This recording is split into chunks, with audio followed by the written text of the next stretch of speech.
over 24 years ago, the child you talked about in an unsupervised area was allegedly killed by a coyote.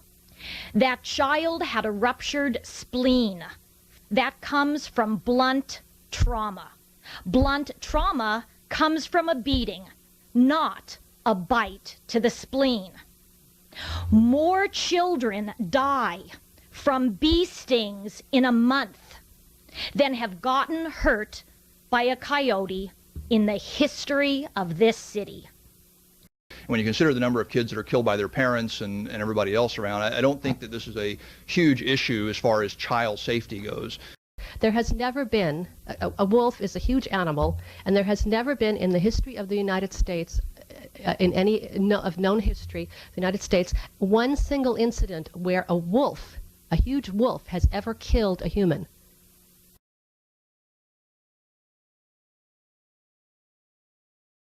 Okay, as far as children go, I'm not aware of more than maybe one incidence or two in the entire history of LA County where a child has been hurt or killed by a coyote. We enacted a moratorium on trapping and killing of coyotes in the city of Los Angeles.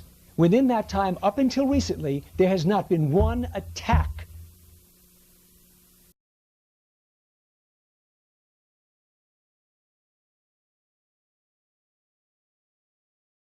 And I know that city councils are very concerned about the opinions that their constituency have of them, and I can promise you, the 500 emails opposing this is just the beginning.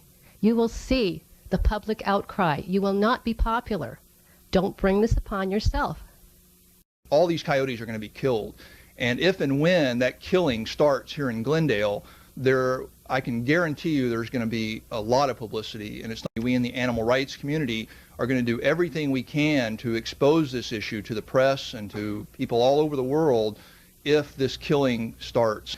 When the killing starts, there's going to be a lot of bad publicity coming down on the nice little town of Glendale, and I will unfortunately have to be a part of that publicity, and I can say that it will happen.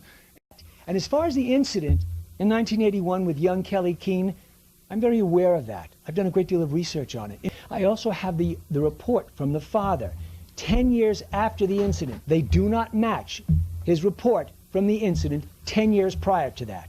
It is impossible for a coyote that weighs 25 or 30 pounds to drag a 30-pound child within 10 minutes 90 yards. It is impossible. And the fact that you keep alluding to the fact that a coyote killed a child is wrong. You don't know the facts. I do.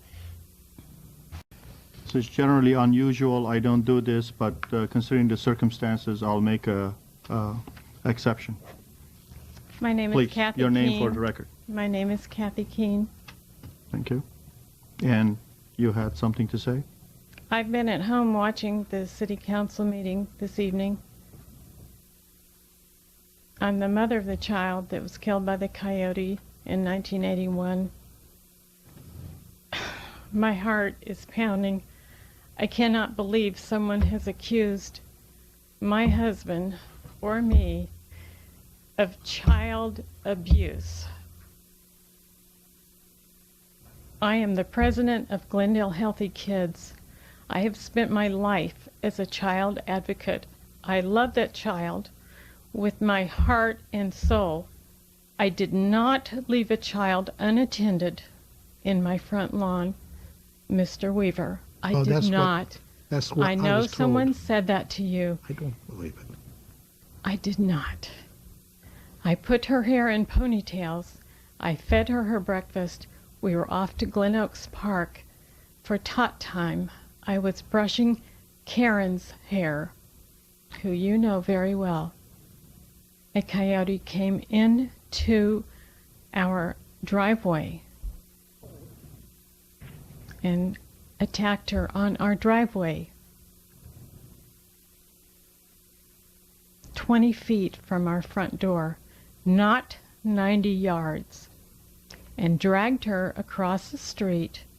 My husband saw the open door, ran to her rescue, chased the coyote off. We drove as fast as we could to Glendale Adventist Hospital, ran red lights, did everything we could to save her life. She was in surgery for 4 hours. She died from injuries because of the coyote attack. I have the death certificate in my hand.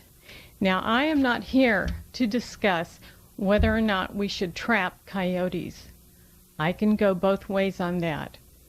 I think it is a painful thing to do to the coyotes. I'm not crazy about it. But when coyotes walk into your front yard, you've got a problem. And I will not be accused of child abuse. And I think Glendale needs to be responsible for their children. I rest my case. I was hoping you weren't home, ma'am, because I know exactly who you are. And when those people were speaking, I was just hoping that you weren't home or watching the Channel 6. I feel very sorry for you. I understood exactly what they were saying, what they were insinuating, and it was totally absurd. And for someone who said she was an RN, who claimed to be an RN, to make those kind of statements and some of the other statements is just beyond belief. Unfortunately, at this podium, anyone can say anything they want without any facts or anything else, but I feel very sorry for you. We're sorry that you have to relive that terrible memories. Terribly sorry.